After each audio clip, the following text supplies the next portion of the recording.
அனைவருக்கும் வணக்கம். National heritage trust தேசிய மரபு அறக்கட்டளை புதுவை அருங்காட்சியகம் முன்னெடுக்கும் தொன்மை பேசுவோம் 78வது நிகழ்வு. இந்நிகழ்வில் கலந்து கொண்டுள்ள மாணவ மாணவியர், பேராசிரியர்கள் மற்றும் ஆய்வாளர்கள் அனைவரையும் வரவேற்கின்றேன். ஒவ்வொரு காரிக்கிழமையும் உலகின் அரிய தொன்மையான இடங்களின் வரலாற்றை வெளிப்படுத்தும் வகையில் நடத்தப்பெறும் இந்நிகழ்வில் பல அரிய செய்திகளை நமக்கு பல்வேறு துறை சார்ந்த அறிஞர்கள் சிறந்த முறையில் வரலாற்று செய்திகளை நம்மிடையே பகிர்ந்து கொண்டு வருகின்றார்கள். அந்த வகையில் இன்று ஆரோவில் தொன்மை வரலாறு என்ற தலைப்பில் மொழிபெயர்ப்பாளர் செயல்பாட்டாளர் மொழிபெயர்ப்பு மையம் ஆரோவிலை சேர்ந்த திருவாளர் தில்லை கணபதி ஐயா அவர்கள் நம்மிடையே இணைந்துள்ளார். ஐயா அவர்களுக்கு வணக்கம். தொடக்க உரையினை வழங்க புதுவை அருங்காட்சியகம் மற்றும் புதுவை அருங்காட்சியக ஆராய்ச்சி நூலகத்தின் இயக்குனர் நிறுவனர் அறிவண்ணையா அவர்களை அழைக்கின்றேன். அனைவருக்கும் வணக்கம். இந்த நாள் ஒரு அருமையான நாள். இந்த நாளில் நாம் கேட்கவிருக்கின்ற தலைப்பு உலகின் மிகச்சிறந்த மிக அடையாளத்திற்குரிய உலக மக்களின் அமைதிக்கான ஓர் தளத்தினை பற்றியான நிகழ்வு. இந்த தளம் புதுச்சேரிக்கு அருகில் இருக்கின்றது என்பதில் புதுச்சேரிக்கு மிகுந்த பெருமை இருக்கிறது. அதை போலவே இந்த தளம் தமிழகத்தில் இருக்கின்றது என்று குறிப்பிட்டு சொல்வது தமிழகத்திற்கு பெருமை அளிக்கக்கூடிய செய்தியாக இருக்கிறது. இந்த தளம் உலகில் இந்தியாவில் இருக்கிறது என்று சொல்வதன் மூலம் இந்திய நாட்டிற்கே இந்த பெருமை இருக்கிறது என்று நாம் பெருமைப்பட்டுக் கொள்ள முடியும். இப்படி உலகின் மிகச்சிறந்த அடையாளமாக திகழக்கூடிய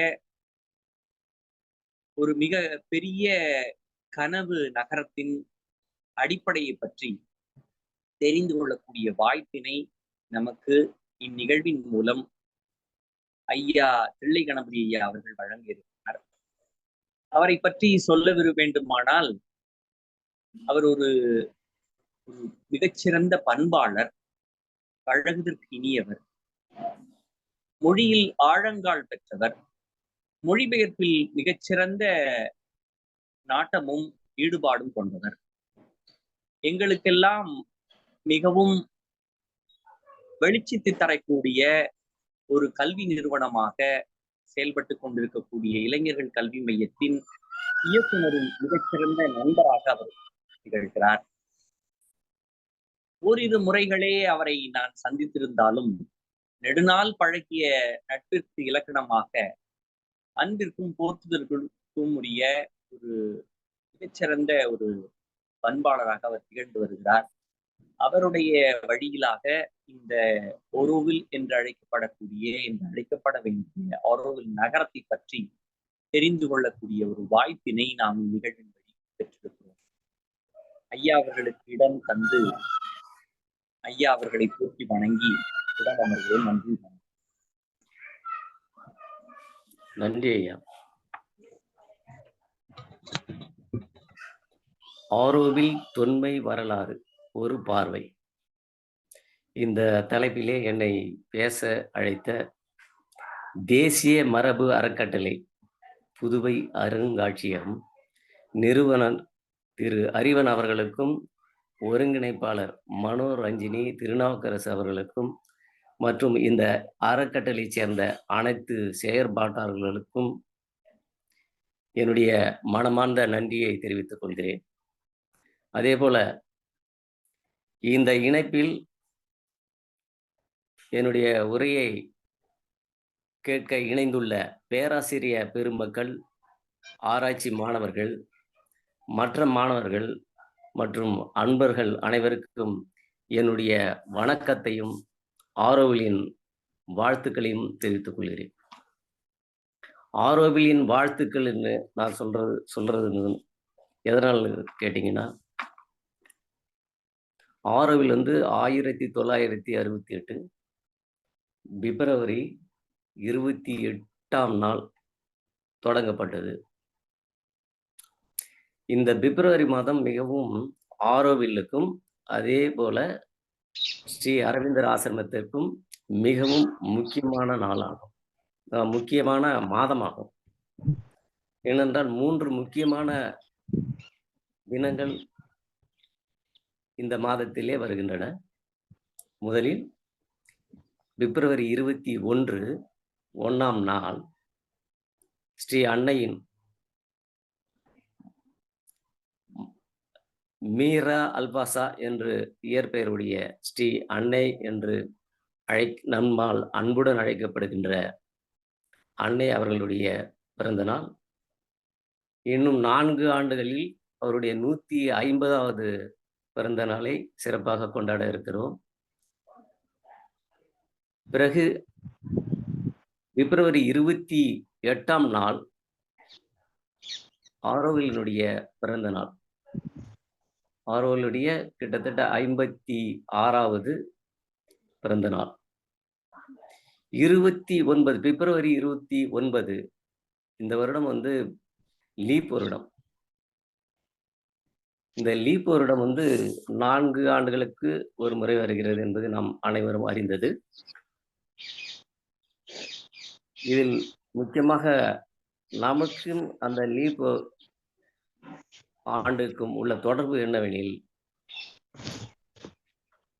1956 29 பிப்ரவரி அன்று அன்னை இவ்வாறு அறிவித்தார்: பரிணாம வளர்ச்சியின் முக்கியமான அடியை இது இந்த நாள் குறிக்கிறது.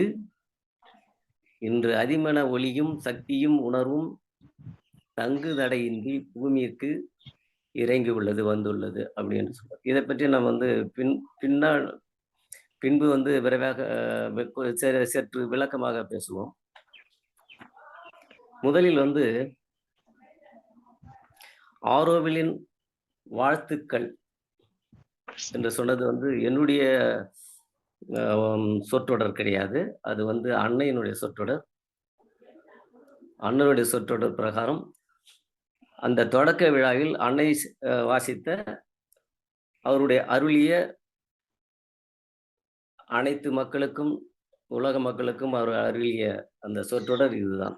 இப்படிதான் ஆரம்பிக்கிறது: நல்லெண்ணமுடைய எல்லா மனிதர்களுக்கும் ஆரோவிலின் வாழ்த்துக்கள். முன்னேற்ற தாகமுடையோர், ஓர் உயர்ந்த உண்மையான வாழ்க்கைக்காக ஆர்வமுடையோர் எல்லோரையும் ஆரோவிலுக்கு வருமாறு அழைக்கிறோம். எல்லாருக்கும் ஒரு அபிலாஷை, ஆர்வம் இருந்தா போதும், அதுவே. ஆனா ஆரோவில்ல வாழணும்னா willing servitor to the divine consciousness அப்படின்னு சொல்றாங்க. அதாவது இறைவனுக்கு பணி செய்தல் என்ற அந்த நோக்கத்தோடு இங்க இருக்கணும் அப்படின்னு சொல்றாங்க. ஆனா இது 1968 இந்த நகரம் தொடங்கி இருந்தாலும்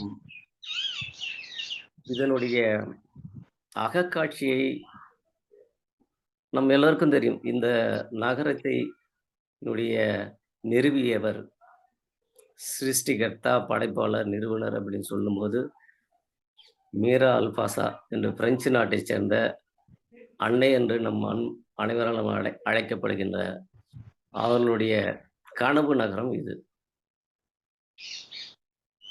இது எப்படி என்று கேட்டால், அவர் 12-13 வயது சிறுமியாக இருக்கும்போதே அவருடைய, இப்பொழுது நாம் ஆரோவிலுடைய மத்திய பகுதியில்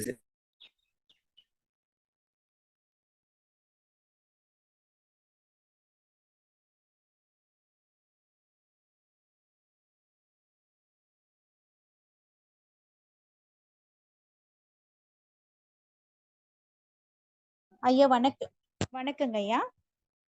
மியூட்ல போயிடுச்சுங்க ஐயா.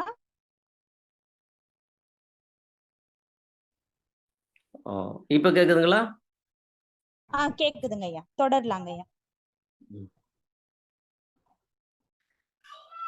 அன்னை அவர்கள் ஒரு 12-13 வயது இருக்கும்போது, சிறுமியாக இருக்கும் பொழுது இந்த மாத்திரு மந்திர அவர் அந்த அகக்காட்சியிலே கண்டிருக்கிறார். அதை அவர் அந்த அன்பு மண்டபம் அப்படி என்று அழைத்திருக்கிறார். ஒரு பூங்காவின் நடுவிலே ஒரு மண்டபம். அது அன்பு மண்டபம். மற்றபடி பெரிய விளக்கம்லாம் அவருக்கு தெரியல. அதை வந்து அப்பொழுது முதலாக கண்டிருக்கிறார். இந்த தொன்மை என்பது இப்படி சொல்லலாம். ஆரோவிலுக்கு வந்து ரொம்ப பழமையான தொன்மையெல்லாம் கிடையாது. நான் இப்போ குறிப்பிட்டது போல 1968 தான் அதனுடைய தொடக்கமே. ஆனா தொன்மை எனும்போது, இது வந்து முதலில் பழமைன்னு ஒண்ணு முக்கியமா நம்ம சொல்றோம். இன்னொன்னு வந்து முதலில் தோன்றியது என்ற ஒரு இதுக்கு ஒரு பொருள் உண்டு. அப்படி என்று பார்த்தால், இது வந்து ஆரோவில் வந்து உலகத்திலேயே முதலில் தோன்றியது. இது மாரி ஒரு பன்னாட்டு நகரம். அனைத்து மக்களும் வாழக்கூடிய, ஒன்றாக கூடி வாழக்கூடிய ஒரு நகரம் வேற எங்கேயும் கிடையாது. சிற்சில நாடுகளில் வந்து ஆங்காங்கே சில பரிசோதனைகள், அதாவது கம்யூனிட்டின்னு சொல்றாங்க இல்லைங்களா? அது மாரி சில சமுதாயங்கள் அல்லது குடியிருப்புகள், அவங்களாம் சில பரீட்சார்த்தமா செய்து பார்த்து கொண்டு இருக்கிறார்கள். ஆனால், இதைப் போல ஒரு பெரிய அளவிலே ஒரு நகர திட்டம் எங்கேயுமே கிடையாது. அதனால தான் இது வந்து முதலில் தோன்றியதுன்னு சொல்லலாம். இந்த தொன்மை அதுதான். உலகிலே இப்ப ஐயா வந்து அறிமுகத்துல கூட சொன்னாரு. இது வந்து ஒரு பன்னாட்டுக்கே ஒரு உதாரணமாக நான் திகழ வேண்டிய நகரம். இன்னொன்று வந்து இது முதலில் தோன்றியதால் இதை ஒரு தொன்மை மற்ற எல்லாவற்றுக்கும் ஒரு எடுத்துக்காட்டு. அதுக்காக தான் இத ஆரம்பிச்சதே. இது பரிசோதனை நகரம் தான் சொல்றாங்க ஆரம்பத்துல. எப்படின்னு கேட்டீங்கன்னா, இதனுடைய அடிப்படை என்னன்னு கேட்டீங்கன்னா, ஏன் ஆரோவில்? எதற்காக இங்கே வந்து தோன்றியது? எதனால் தோன்றியது? நான் முதல்ல சொன்னது போல 12, 13 வயதில வந்து அவர் அகக்காட்சியில் கண்டிருக்கிறார். அதற்கு அடுத்து 1930 அப்பொழுது ஆசிரமத்தில் அன்னை இருந்தபொழுது, அங்கே ஆசிரம ஆசிரமவாசிகள், சாதகர்களிடையே அதைப் பற்றி அ கூறியிருக்கிறார். ஆனால் அதை விரிவாக வந்து எப்போ பேசுறாருன்னு கேட்டீங்கன்னா, 1965 ஜூன் மாதம் தான் அதைப் பத்தி ரொம்ப விரிவாக, விளக்கமாக பேசுகிறார். இது முதல்லயே வந்து அன்னை அவர்கள் வந்து முதல்ல நினைத்திருக்கிறார். 1930லயே. ஆனால் அவரு என்ன சொல்றாருன்னா, ஏன் அவரு ல ரொம்ப தாமதமாக ஆரம்பித்தார் என்று அவரு சொல்லுகின்ற காரணம் என்னவென்றால், எனக்கு மேலிருந்து வந்து கட்டளை வரவில்லை. மேலிருந்து அழைப்பு வரவில்லை. அது எனக்கு அதனால தோன்றவே இல்லை. ஆனால் ஸ்ரீ அரவிந்தர் அவர் தனது உடலை விட்டு நீங்கிய பிறகு, இது அந்த நகரம் அரவிந்தருடைய தத்துவம், அவருடைய அடிப்படை யோகம், இவற்றின் அடிப்படையில் இந்த நகரத்தை நிர்மாணிக்க வேண்டும் என்று அவருக்குள்ளே ஒரு உத்வேகம் அல்லது வந்து ரொம்ப அந்த வேகம் எடுத்தது என்று சொல்லலாம். அதனால தான் 1968 இந்த நகரம் வந்து தொடங்கப்பட்டது அவருடைய இது. அப்பொழுது ஆம் தொன்மை என்று எதற்காக சொல்றேன் என்றால், இது முதலில் தோன்றியது. உலகத்தில வேற எங்கேயும் இது போல நகரம் கிடையாது. இது 50,000 பேர் வசிக்கக்கூடியதாக பட்டது. இதனுடைய கட்டிடக் கலைஞர் ரோஜே ஆன்ஜே என்ற ஒரு பிரெஞ்சு கட்டிடக் கலைஞரை வந்து ஆரோவிலினுடைய அந்த நகரத்தை நிர்மாணிக்க அன்னையால் வந்து ஆசீர்வதிக்கப்பட்டு நியமிக்கப்பட்டார். அவருடைய அன்னையினுடைய வழிகாட்டியில இந்த ஆரோவில வந்து அவரு நிர்மாணித்தார், அந்த கட்டிடம். இது எப்படின்னு கேட்டீங்கன்னா, கேலக்ஸி பிரபஞ்ச வடிவ நகரமா அமைக்க இது பண்ணணும். ஏன்னா, இது ஒரு சிறப்பு என்னன்னு கேட்டீங்கன்னா, இப்போ ஆரோவில் வந்து 50,000 பேருக்கு வசிக்கக்கூடிய ஒரு நகரமாக உருவாக்க வேண்டும். அப்படி என்பது. ஆனா கிட்டத்தட்ட இப்ப 56 ஆண்டு காலம் ஆகிவிட்டது. ஆனால் இப்பொழுது பார்த்தீங்கன்னா, ரொம்ப இடையில நெறைய தடைகள், சிரமங்கள் இதெல்லாம் வந்தது. ஆம் சில பிரச்சனைகள். இதன் காரணமாக இதனுடைய வளர்ச்சி பணியில் நெறைய தடங்கல்கள் வந்தது.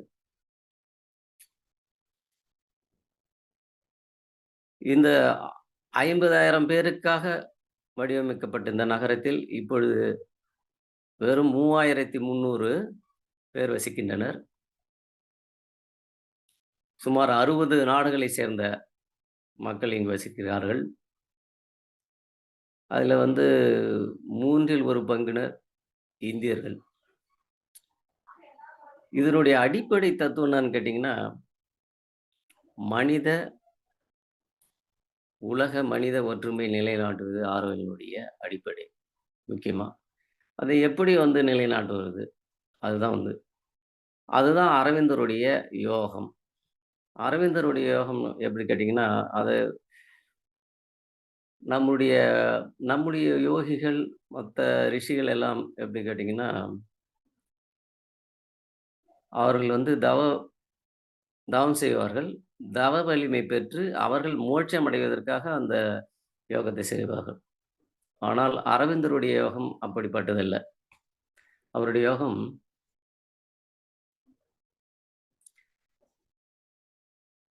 மேலே உள்ள அதிமன ஒளியை, அது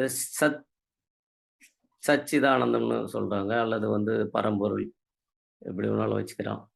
அதை அந்த பொருளை அந்த சக்தியை பூமிக்கு கொண்டு வந்து அனைவரும் பயன்பெறக்கூடியதாக, அதை வந்து அனைவருக்கும் பயன்பெறக்கூடியதாக ஆக்குவது தான் அந்த யோகத்தினுடைய இது. அதை வந்து அரவிந்தர் அது செய்தார். அதுதான் வந்து பிப்ரவரி 29 அன்று அதிமனம் ஒளி இறங்கியதாக அன்னை அறிவித்தார். 1956 பிப்ரவரி 29.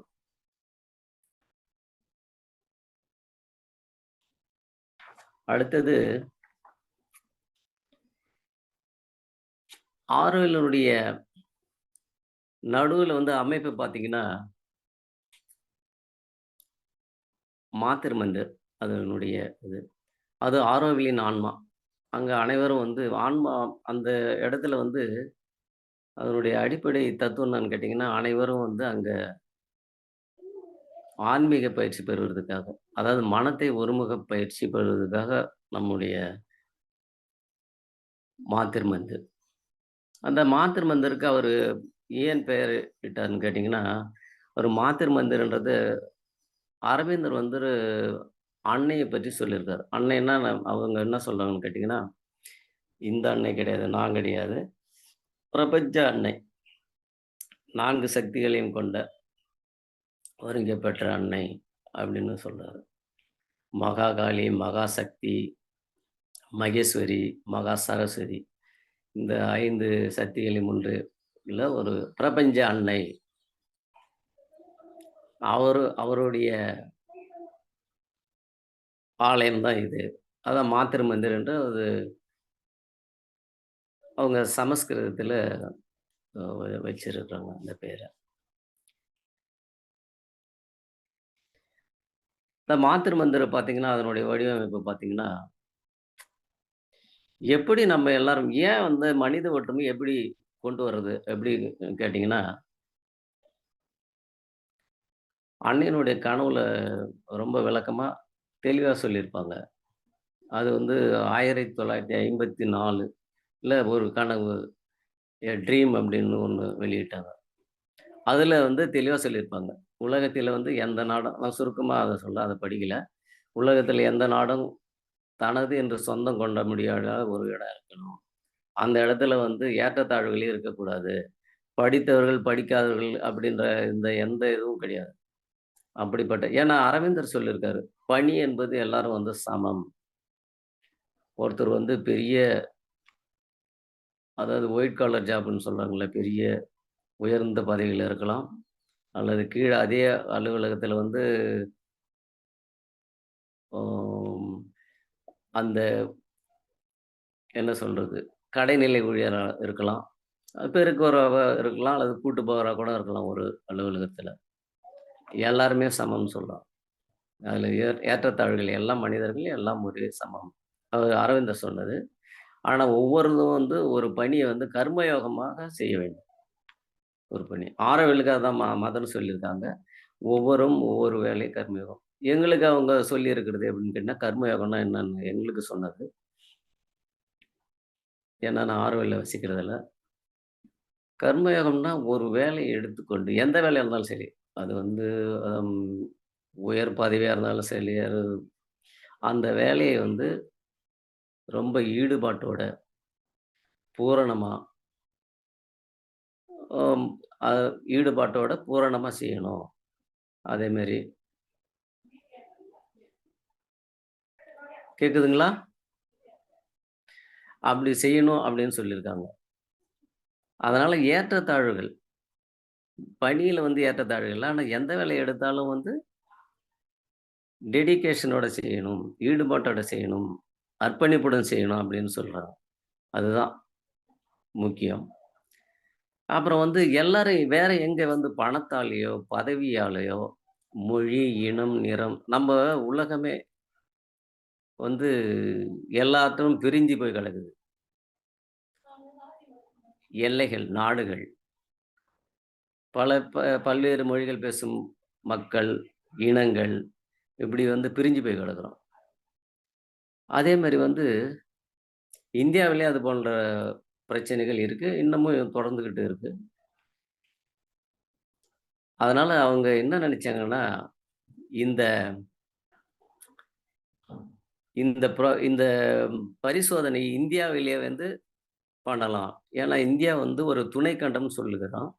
இன்னொரு வந்து இந்தியா வந்து உலகத்துக்கே அரவிந்தர் சொல்லியிருக்காரு. இந்தியா வந்து உலகத்துக்கே ஆன்மீக குரு அப்படின்னு சொல்லியிருக்காரு. அதனால இன்னைக்கு இப்ப கூட அண்மையில வந்து நம்முடைய யோகாவ கூட வந்து பன்னாட்டு அளவில பிரதமர் கொண்டு போயிருக்காரு. அது ரொம்ப பெருமைக்குரிய விஷயம். அதுபோல ஆன்மீக குருவாக இந்தியா இருக்க வேண்டும். ஏன்னா ஒவ்வொரு நாட்டுக்கும் ஒரு த இது இருக்கு அப்படி நம்முடைய நம்ம நாட்டினுடைய அந்த ஆன்மா, ஆன்மீகம். இத தான் நம்ம கொண்டு இது பண்ணோம். அதனால இந்த திட்டத்த இங்கேயே ஆரம்பிக்கலாம் அப்படின்னு சொல்லிட்டு தான் அவங்க இது பண்ணாங்க. எப்போ நம்ம எல்லாரும் சமமாக மனிதர்கள், மனித ஒற்றுமை சமமா இருக்குது நான் சொன்ன மாரி பதவி, ஜாதி, மதம், இனம் இதனால வந்து நம்ம ஒற்றுமையா இருக்க முடியாது. எப்போ நம்ம ஒற்றுமையா இது பண்ண முடியும்னா, இறைவனோடு எல்லாரும் ஐக்கியமாகும்போது, அங்கே நம்ம எல்லாரும் சமம். ஏற்றத்தாழ்வுகள் கிடையாது.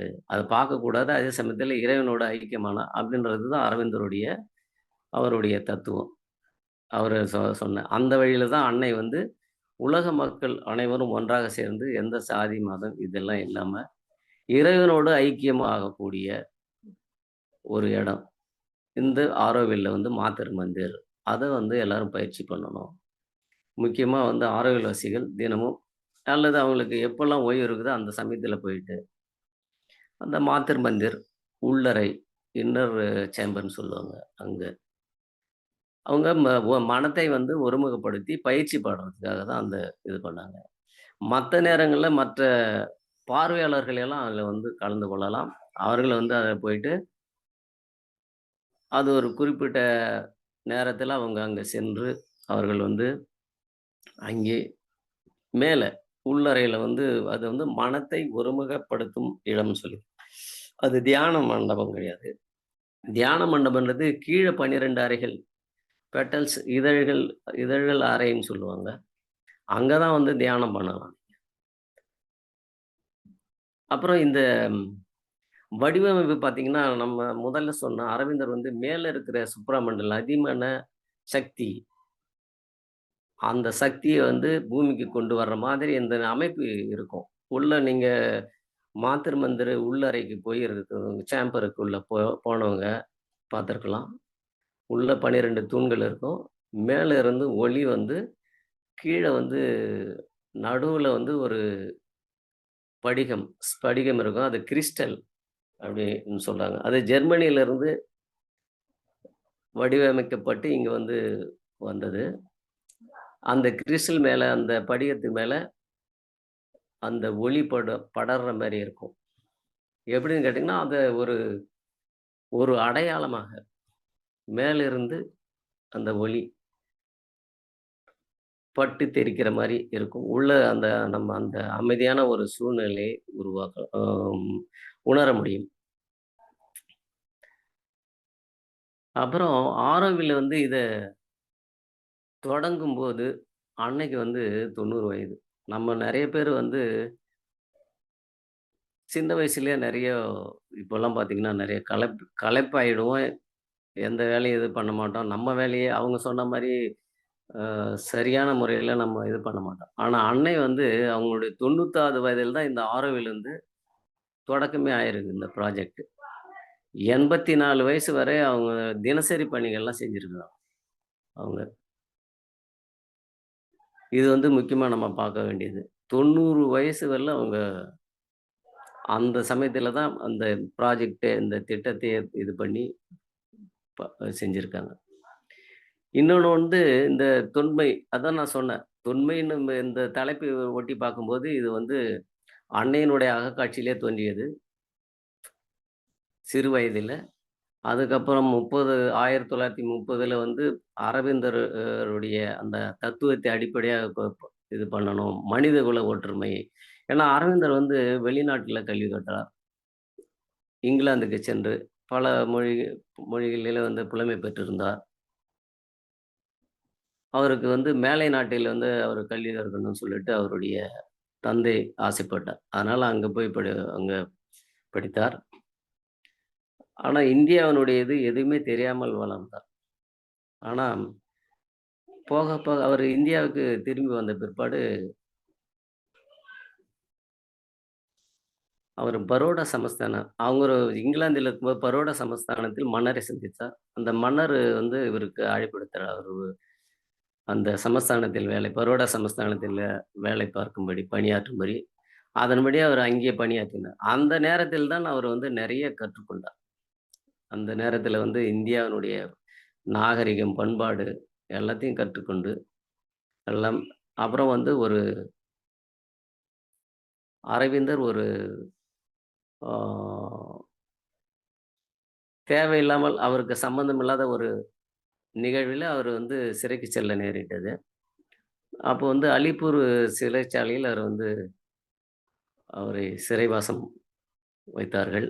அந்த நேரத்தில் தான் அவருடைய சிறைவாசத்தில் வந்து நெறைய வந்து எழுத ஆரம்பிச்சார். கவிதைகள்லாம் எழுதினாரு. நெறைய வந்து ஆ இந்த யோக பயிற்சி அங்க அதிகமா தீவிரமா பண்றதுக்கான வாய்ப்பு அவருக்கு கிடைச்சது.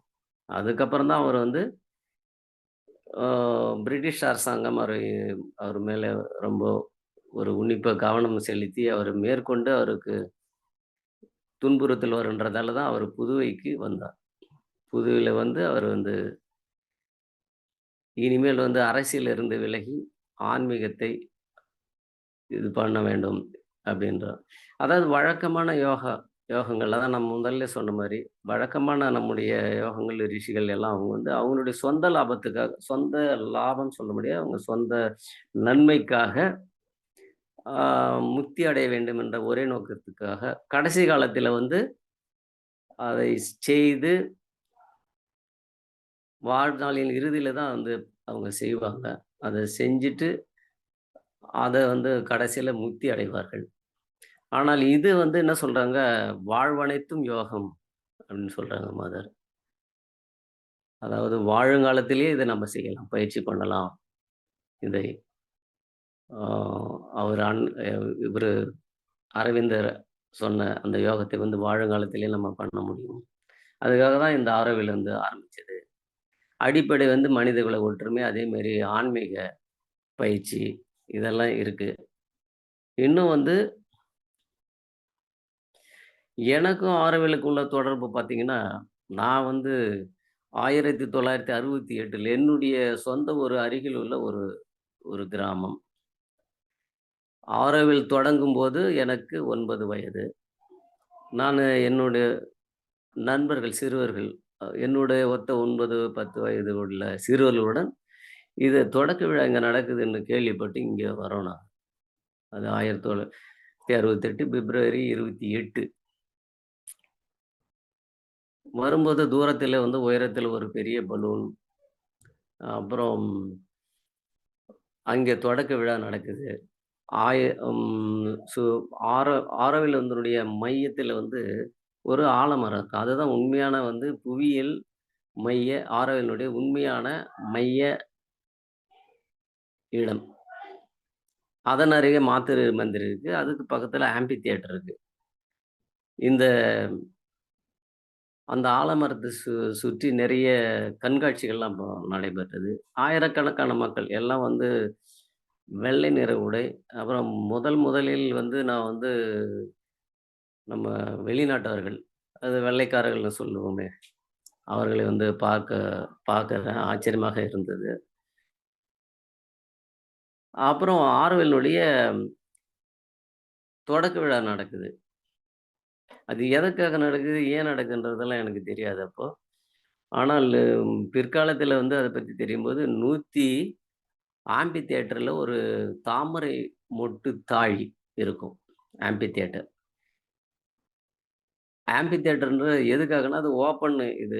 அங்க வந்து நெறைய கலாச்சார நிகழ்வுகள், கலை நிகழ்வுகள், எல்லாம் ஆன்மீக நிகழ்வுகள், இசை நிகழ்ச்சி, அ நாட்டிய நிகழ்ச்சி எல்லாம் ஆன்மீகம் சம்பந்தப்பட்ட நிகழ்ச்சிகள் நடத்துவதற்காக அந்த அரங்கம் ஓப்பன் தியேட்டரா இருக்குது ஆம்பி தியேட்டரு. அந்த மையத்தில தான் இந்த தாமரை மொட்டு வடிவத்தில ஒரு தாழி இருக்கும். அதுக்குள்ள வந்து ஆரோவிலுடைய சாசனம் இருக்கு. அது 4 அம்சங்கள் இருக்குது அதுல. 4 ஆரோவிலுக்காக மதர் சொல்லியிருக்காங்க. அத வந்து எல்லாரும் முக்கியமா கடைபிடிக்கணும். இங்க இருக்கிற டிபார்ட்மெண்ட் குரூப்ஸ்ன்னு சொல்லுவாங்க. அவங்க அவங்க எல்லாம் நிர்வாக குழுக்கள், அவங்க எல்லாம் வந்து அதை கடைபிடிக்கணும். அதேமாரி ஆரோவில்வாசிகள்லாம் அத கடைபிடிக்கணும். அதுதான் அந்த சாசனம். அதுல முக்கியமா பார்த்தீங்கன்னா, முதல் இது சொல்லுவாங்க.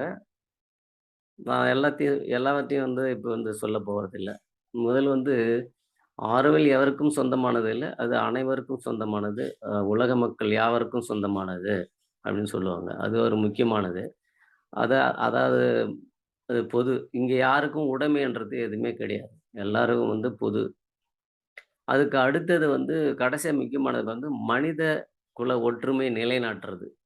அதுக்காக தான் வந்து உலக மக்கள் யாவரும் வந்து எல்லாம் ஒன்றாக சேர்ந்து இங்க வந்து நம்ம இதை வெற்றிகரமாக நடத்தி காட்டிவிட்டால் மனித ஒற்றுமையை, இந்த இந்த மாதிரியை, இந்த மாடலை உலகத்தில் வேற எங்கேயும் பெரிய அளவில ஆரம்பிக்கலாம். அன்னை வந்து அ உண்மையாக அவங்க வந்து அவங்களுடைய கனவு எப்படின்னு கேட்டீங்கன்னா, இது ஒரு தனி பிரதேசமாக இருக்க வேண்டும். தனி நாடு. இதுல வந்து அரசாங்கமோ அல்லது வேறு எந்த ஒரு தனிப்பட்ட தலையீடுமோ இருக்கக்கூடாது என்று அவர்கள் எதிர்பார்த்தார்கள்.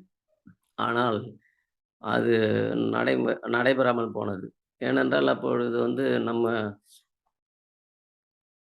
88 என்று நினைக்கிறேன். அப்போ வந்து அதுக்கு முன்னாடி வந்து ஆரோவில் ஆசிரமத்தில் இருந்து சொசைட்டி, ஸ்ரீ அரவிந்தோ சொசைட்டி அதுக்கும் சில பிரச்சனைகள் இருந்த காரணத்தினால வந்து ஆரோவில்வாசிகளுக்கும் அவங்களுக்கும் சில பிரச்சனைகள். அது வந்து அ நீதிமன்றம் வரை சென்று, அப்புறம் வந்து ஆரோவில் வந்து ஒரு இது பண்ணி, இப்பொழுது வந்து ஆரோவில் நிறுவன சட்டம் இயற்றி, அது ஆரோவில் வந்து அதை எடுத்து நடத்தி, அவங்களுடைய மேற்பார்வையில் எல்லாம் வந்து இப்போ எல்லாத்தையும் வந்து எங்கெங்கெல்லாம் தவறுகள் அல்லது இது எப்படி அன்னை கனவு கண்டாங்களோ, ஸ்ரீ அரவிந்தருடைய தத்துவம், அதன் அடிப்படையில வந்து இத கொண்டு போகணும். அப்படின்றதுக்காக அது ஒழுங்கமைக்கணும். எல்லாம் மனிதர்கள் தான் தவறுகள் செய்றதுக்கு வந்து அ எல்லாமே ஆரோவில் வந்து கிரேடல் ஆஃப் சூப்பர்மேன் சொல்லுவாங்க மதர். ஆரோவில் வந்து அதிமனிதனுடைய தொட்டில். அதிமனிதன்னாக்கா எப்படின்னு கேட்டீங்கன்னா, நான் புரிஞ்சுக்கினத தான் நான் சொல்றேன். அதாவது ஒரு மனிதன் வந்து ரொம்ப இப்போ பரிணாம வளர்ச்சியில பார்த்தீங்கன்னா, எல்லா எல்லா இதுவும் வந்து நம்ம வளர்ந்திருக்குன்னு சொல்லியிருக்கிறோம். அதேபோல மனிதனும் பரிணாம வளர்ச்சியில வந்து இந்த நிலையில இப்ப இருக்கிறான். அடுத்த கட்டம் தான் அதிமனிதன். சூப்பர்மேன். சூப்பர்மேன்னா அந்த திரைப்படத்துல வர்ற சூப்பர்மேன் கிடையாது. ஒரு பூரணமான மனிதன். எப்படின்னு கேட்டீங்கன்னா, எந்த இதுவும் அதான் இந்த சக்தியை பெறக்கூடிய மனிதன். எந்த ஆசை, பாசம் இந்த இது மாரி எந்த இது மதம், ஜாதி, மதம் இது எல்லாத்தையும் விட்டு ஒழித்து ஆன்மீகம், அந்த மேல் மன சக்தியை அடையக்கூடிய அந்த நிலைக்கு செல்லக்கூடியவன். அது மாதிரி இருந்தாக்கா அந்த உலகமே வந்து நம்ம வந்து சண்டை சச்சரவுகள், போட்டி பொறாமைகள் இதெல்லாம் வராது.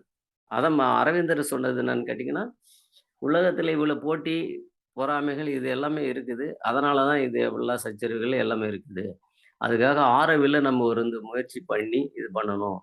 அப்படின்னு அந்த அந்த அடிப்படை தத்துவத்துல தான் இது வந்து அந்த ஒற்றுமை உருவாக்கினி இங்க வந்து நம்ம ஒரு வெற்றிகரமாக செய்து காண்பித்தால், இது உலகத்துக்கே ஒரு எடுத்துக்காட்டாக, உதாரணமாக, ஒரு மாடலாக, முன்மாதிரியாக திகழும் அப்படின்றதுக்காக தான் இது இங்க ஆரம்பிச்சது.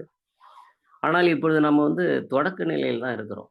ஆரோவில் வந்து இன்னும் வளர்ச்சி பணி கட்டமைக்கும் சூழ்நிலை தான் இருக்கு. இன்னமும் வந்து இந்த நகர் முழுவதுமாக கட்டி முடிக்கப் பெறவில்லை.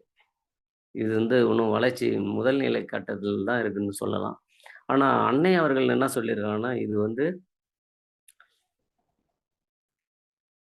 இது 100 ஆண்டுகள் ஆனாலும் சரி, அல்லது 1000 ஆண்டுகள் ஆனாலும் சரி, இந்த திட்டம் நிறைவேறியே தீரும் அப்படின்னு சொல்றாங்க.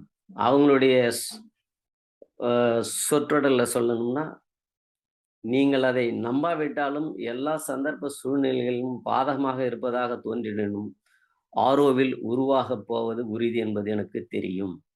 அதற்கு 100 வருஷம் ஆகலாம், 1000 வருஷம் ஆகலாம். அதெல்லாம் எனக்கு தெரியாது. ஆனால் ஆரோவில் உருவாகும். ஏனெனில் அது இறைவனின் கட்டளை என்று சொல்ல முடிந்தது. அது எந்த சிந்தனையுமின்றி இறைவனின் ஆணைப்படி செய்யப்பட்டது அப்படின்னு சொல்றாரு. இது இறைவனுடைய சித்தம். அதனால இது நடந்தே தீரும். முழுவதும் இது பண்றதுக்கு இது நம்ம வளர்ச்சி பண்ணின ஆரம்ப கட்டத்திலலாம் இருக்கும் ஆரோவில்ல. அதனால வந்து இது அவங்க சொன்ன மாதிரி கண்டிப்பாக நிறைவேறியே தீரும். அப்புறம் என்னுடைய இது தொடர்பு சொன்னேன் இல்லைங்களா, 1968 அது வந்தா. அப்புறம் 1982ல என்னுடைய எம்ஏ சோசியாலஜி முடிச்ச பிற்பாடு அங்க நான் வந்து மீனாட்சி அக்காவை முதல்ல அது ஒரு அவினாசி முருகேசன்ற கவிஞர் மூலம் அப்போ நான் ஆல் இண்டியா ரேடியோ ஆரோவில்ல வந்து வேலை செஞ்சுட்டு இருந்தேன். அப்போ அவர் மூலமாக அவர்களுடைய நட்பு எனக்கு அவரை சந்திக்கக்கூடிய ஒரு வாய்ப்பு கிடைத்தது. அதன் மூலமாக அவர் வந்து ஆரோவில் கிராமங்களில் சமூக பொருளாதாரம் மற்றும் ஆராய்ச்சி, சமூக பொருளாதாரத்தை பற்றிய ஆராய்ச்சி செய்யும்படி அவங்களும் அப்புறம் வந்து அவங்களோடு இணைந்து பணியாற்றிய டி என்ற அமெரிக்க ஆர்வலர்சி இவங்கெல்லாம் சேர்ந்து இந்த வாய்ப்பு முதல்ல கொடுத்தாங்க. அதை நான் கொஞ்சம் வெற்றிகரமாக செஞ்சு முடிச்சு இருந்தேன். ஆனால் நான் சொன்ன மாதிரி அந்த சமயத்தில் வந்து ஆரோவிலினுடைய வளர்ச்சி பணிகள்லாம் அப்போவே அதிக தடங்கள் இருந்ததால் நான் வெளியே போக வேண்டியதாக போச்சு. அதுக்கப்புறம் நான் வந்து வெளியில் போயிட்டு மறுபடியும் 1990ல் மறுபடியும் வந்தேன். வந்து மீண்டும் எனக்கு ஏன்னா இப்போ மீனாட்சி அக்கா உங்களுக்கு எல்லாரும் தெரியும் மீனாட்சி அக்கா யாருன்னு. அவங்க பிரபல கவிஞர், சிறந்த எழுத்தாளர், சமூக செயற்பாட்டாளர். அப்புறம் அவருடைய தொடர்பு கிடைச்சது. அவர் ஆரோவில் அது முக்கியமாக ஒரு நீண்ட நாள் ஆரோவில் வாசி கிட்டத்தட்ட தொடக்க காலத்திலிருந்து அங்கே வசித்து வருகிறார். அதனால இந்த ஆரோவில் இங்கே வந்ததால் அதனுடைய பிரசன்னத்தால் சுற்றியுள்ள கிராமங்களில் என்னென்ன தாக்கம் என்னென்ன சேஞ்சஸ் இருக்குதுன்னு சொல்லிட்டு ஒன்று ஆய்வு அதை நாங்கள் நடத்தினோம். அந்த ஆய்வு வந்து ஆரோவிலுக்கு ரொம்ப பயன்பட்டது. அது 1990ல். அதுக்கப்புறம் நான் வந்து 91ல் ஆரோவில்ல ஒரு ஆசிரியராக வந்து சேர்ந்தேன். ஏன்னா ஆரோவில்ல யாராவது ஒரு வேலை எடுத்து செய்யணும். அது மாதிரி குடும்பத்தோட நான் ஆரோவில்ல இணைந்தேன். அதுக்கப்புறம் ஒரு 10 ஆண்டு காலம் நான் என்னுடைய மனைவி எல்லாரும் அங்கே ஆசிரியர் பணி செஞ்ச பிற்பாடு ஆரோவில் குடும்பத்தோடு அங்கே இணைந்தோம். அதுக்கப்புறம் வந்து எனக்கு மொழிபெயர்ப்பு பணி வந்து 25 காலமாக இந்த பணியை தான் செஞ்சுருக்கிறேன். அப்போ தான் எனக்கு வந்து சில பணிகள் ஆரோவில்ல வந்து நிறைய செய்ய வேண்டிய விஷயங்கள் நிறைய இருந்தது. ஒன்று பிரெஞ்சு நாட்டவரான ஆலன் ஃப்ராங்கோலான்றவர். அவரு வந்து நீங்க வந்து இந்த தமிழ் புத்தகம் இது மொழிபெயர்ப்பு பண்ண முடியுமா அப்படின்னு கேட்டாரு. அது என்னோட மிகவும் சிறப்பு வாய்ந்தவர் வந்து மகாலிங்கம் ஐயா. அவருடைய ஏன்னா இது கோஆர்டினேஷன் மட்டும் தான் நான் பண்ணேன். முக்கியமான 2 புத்தகம். அவர் வந்து அன்னையால் நேரடியாக ஆசி பெற்றவரு. அதனால அவர்கிட்ட அந்த இது பண்ணி அந்த கோஆர்டினேஷன் ஒர்க் மட்டும் நான் பண்ணேன். ஆரோவில் வடிவம் பெறுகிறதுன்னு அந்த புத்தகம். அதுக்கப்புறம் 350 ஆரோவில பத்தி சரியா தமிழ் மக்களுக்கு வந்து போய் சேரக்கூடிய ஏன்னா ஆரோவிலுக்கு அன்னை சொன்னது வந்து 4 முக்கியமான மொழிகள்னு வச்சுங்களேன். ஆங்கிலம், பிரெஞ்சு, தமிழ், அப்புறம் எளிமையான சமஸ்கிருதம். இது சொல்லியிருக்காங்க. ஆனா நம்மள அப்பல்லாம் தமிழ்ல வந்து அதிக புத்தகங்கள் கிடையாது. அப்பல்லாம் வந்து படிப்பு வந்து குறைவா இருக்கும். அதனால அன்னை சொன்ன விஷயங்கள் வந்து நெறைய விஷயங்கள் இல்ல. அப்படின்னு சொல்லிட்டு சில கலெக்ஷன்லாம் நாங்க பண்ணி, ஆரோவில் பற்றி ஸ்ரீ அன்னை கூறியவை அது அந்த இத வந்து இது பண்ணி, அத பெரிய கோஆர்டினேஷன் வேலைய நான் வந்து பண்ணேன் நானு. அதையும் வந்து மகாலிங்கம் ஐயா கிட்ட குடுத்து நான் தான் அது ஃபுல்லா க அந்த முழு புத்தகத்தையும் வெளிய கொண்டு வந்தோம். அதுக்கு அடுத்தது ஆரோவில் ஒரு அறிமுகம். 40வது ஆண்டுல இந்த புத்தகத்த தான் நான் தான் முழுவதும் வந்து கம்பைலேஷன் பண்ணேன். தொகுத்து தொகுத்து குடுத்தேன். இது கிட்டத்தட்ட ஒரு 10 மொழிகள்ல அவங்க வந்து பண்ணியிருக்காங்க. ஏன்னா ஏற்கனவே அனைத்து விளக்கம் இப்போ வந்து இன்டர்நெட்டு இதெல்லாம் வந்து போச்சு. வெப்சைட் எல்லாம் பிரச்சனை இல்ல. அது வந்து 40வது ஆண்டு. அ இ அதை ஒட்டி வந்து எனக்கு அந்த இதை வந்து ஆரோவிலுடைய நிறுவனம் என்ன கேட்டுக்கொண்டது. இந்த இத நீங்க பண்ணணும் அப்படின்னு. அது ஆங்கிலத்திலும், தமிழிலும் ஆரோவில் பற்றிய ஒரு அறிமுக புத்தகம். அதில எல்லாம் இடம்பெற்றிருக்கும். சிறு ஆரோவில பற்றி இப்ப நான் சொன்ன மாரி கருத்துக்கள் எல்லாம் அதில இடம்பெற்றிருக்கும். அதுக்கு அடுத்தது நான் வந்து அன்னை சொன்ன மாரி 4 மொழிகள். ஆரோலாங்கு நான் வேலை செய்றது வந்து ஆரோ ட்ரெடக்ஷன் அப்படின்னு சொல்லுவாங்க ஃப்ரெஞ்சுல. ஆரோ மொழியாக்கம். அந்த மையத்தில் தான் நான் வந்து இப்ப கிட்டத்தட்ட 23 வருஷம் அதில பணியாற்றியிருக்கிறேன். அந்த ஆரோலாங் புத்தகம் வந்து 1, 2 தொடர் 2 சீரியஸு. 2 புத்தகம் 2 வால்யூம் சொல்லலாம். அந்த ம் தொகுதி வந்து நாங்க வெளியிட்டோம் 4 மொழியில. இந்த இந்த 4 மொழியில. அதுக்கு அடுத்தது வந்து நான் இதுவரையில வந்து ஆரோவிலுக்கு மத்த இது வெளியிதுக்கு கிட்டத்தட்ட 10,00,000க்கு மேல சொற்கள் வந்து மொழிபெயர்ப்பு செஞ்சிருக்கிறேன். இவ்வளவுதான் நம்ம சொல்லணும். மறுபடியும் நான் வந்து அன்னையினுடைய அந்த இது வந்து 65 1965ல அன்னை சொன்ன ஒரு இதோட அந்த அவங்களுடைய சொற்றோடோட இந்த நிகழ்ச்சி நிறைவு செய்யலாம்னு நினைக்கிறேன். எல்லா நாடுகளையும் சேர்ந்த ஆண்களும், பெண்களும் மத கோட்பாடுகளை எல்லாம், அரசியல் ஈடுபாடுகளை எல்லாம், நாட்டு பற்றுகளை எல்லாம் தாண்டி அமைதியிலும், மேன்மேலும் முன்னேறும் இசைவிலும் வாழக்கூடிய ஒரு சர்வதேச நகரமாக இருக்க ஆரோவில் விரும்புகிறது. மனிதகுல ஒருமைப்பாட்டை உண்மையாக்குவது ஆரோவிலின் நோக்கமாகும் அப்படின்னு. அப்படி இது வந்து அன்னையினுடைய செய்தி 65ல. அப்புறம் இன்னொரு முக்கியமான விஷயம் வந்து சொல்ல மறந்துட்டேன்.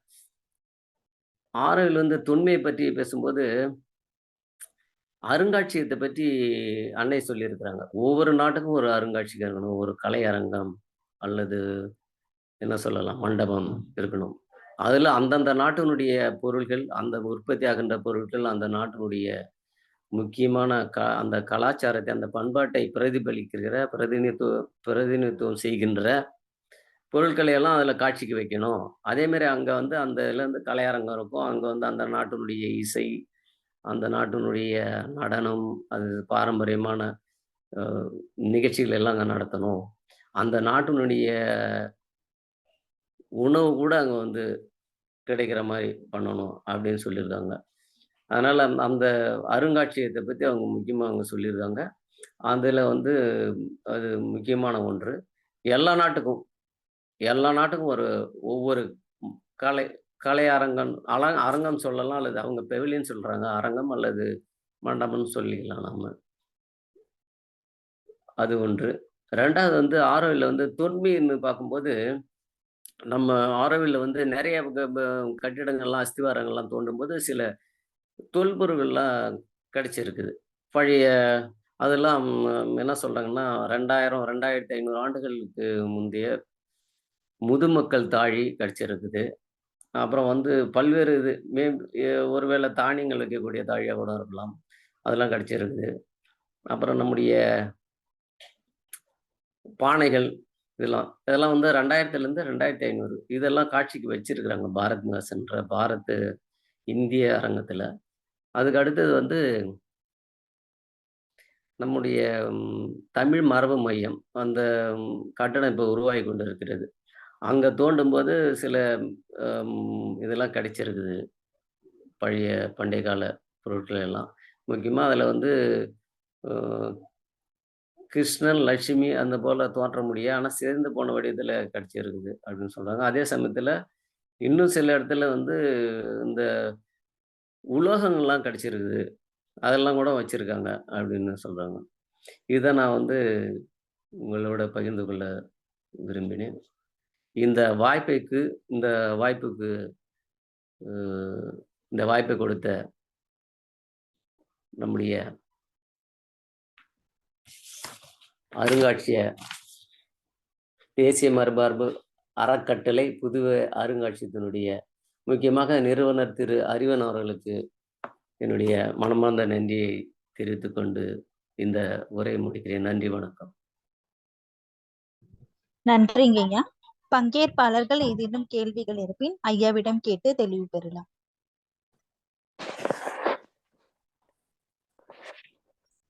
ஐயா வணக்கம். வணக்கம்.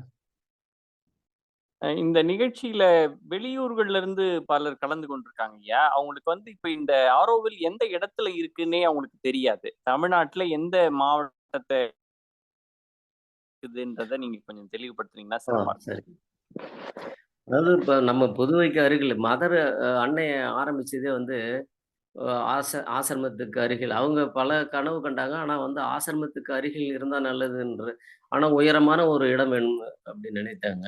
அதற்காக தான் இந்த இடத்த தேர்ந்தெடுத்தாங்க. ஏன்னா இது வந்து அப்போ வந்து வானம் பார்த்த பூமின்னு சொல்லுவாங்க இல்லைங்களா? எல்லா பயிரும் வந்து விளையக்கூடியது. அப்ப செம்மண் பூமி.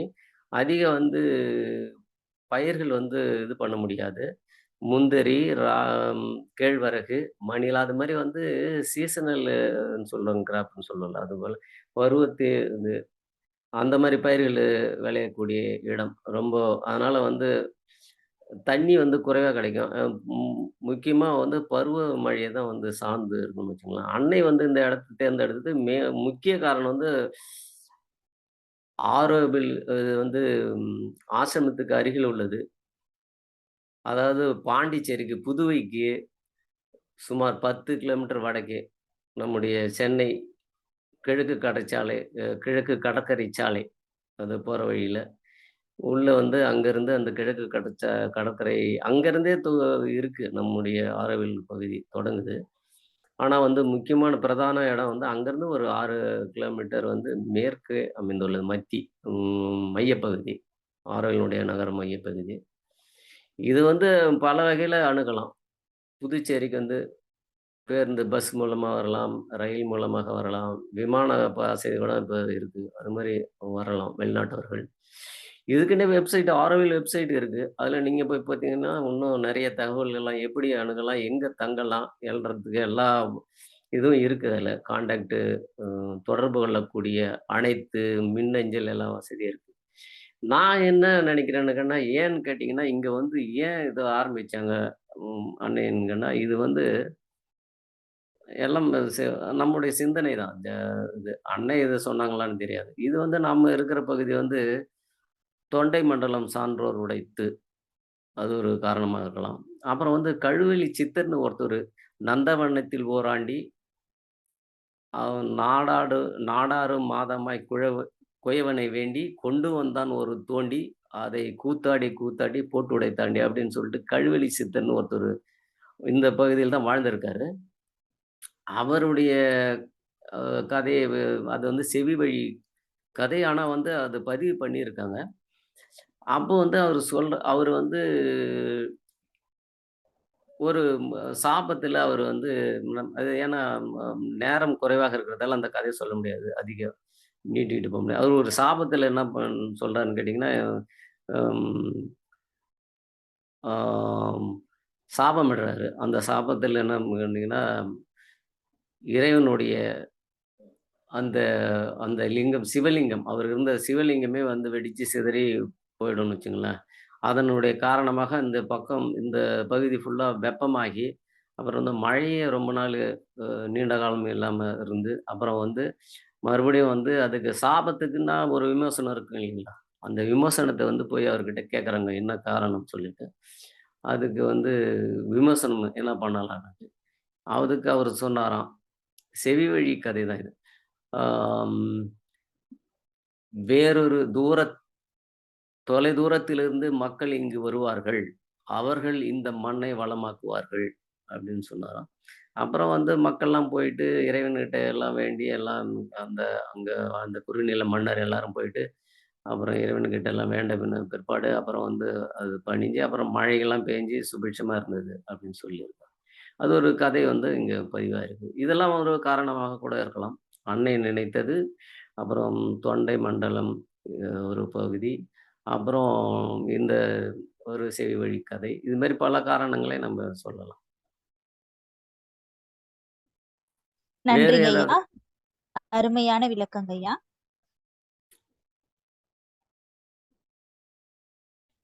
பங்கேற்பாளர்கள் ஏதேனும் கேள்விகள் இருப்பின் ஐயாவிடம் கேட்டு தெளிவு பெறலாம். ஐயா, நிறைவு பகுதிக்கு போயிடலாங்க ஐயா. சரிங்க. நன்றியுரையினை வழங்க புதுவை அருங்காட்சியக ஆராய்ச்சி நூலகத்தின் நூலகர் அவர்களை அழைக்கின்றேன். வணக்கம். ஒவ்வொரு காரிக்கிழமையும் தொடர்ச்சியாக நடைபெற்றுக் கொண்டிருக்கக்கூடிய தொன்மை பேசுவோம் என்ற வரலாற்று இணையவழி கருத்தரங்கில் இன்றைய நாளில் ஆரோவில்லின் தொன்மை வரலாறு என்ற ஓர் பார்வை என்ற தலைப்பில் சிறப்புரை ஆற்றிய ஆரோ மொழிபெயர்ப்பு மையத்தின் செயற்பாட்டாளர் மொழிபெயர்ப்பாளர் தில்லை கணபதி ஐயா அவர்களுக்கு எமது புதுவை அருங்காட்சியகம் சார்பில் நன்றியினை தெரிவித்துக் கொள்கின்றேன். ஐயா, மேலும் நிகழ்வில் பங்கு பெற்று சிறப்பித்த அனைவருக்கும் எமது நன்றியினை தெரிவித்துக் கொள்கின்றேன். நன்றி, வணக்கம். மீண்டும் அடுத்த காரிக்கிழமை வேறு வரலாற்று தொன்மை நிகழ்வில் அனைவரும் இணைவோம். நன்றி, வணக்கம்.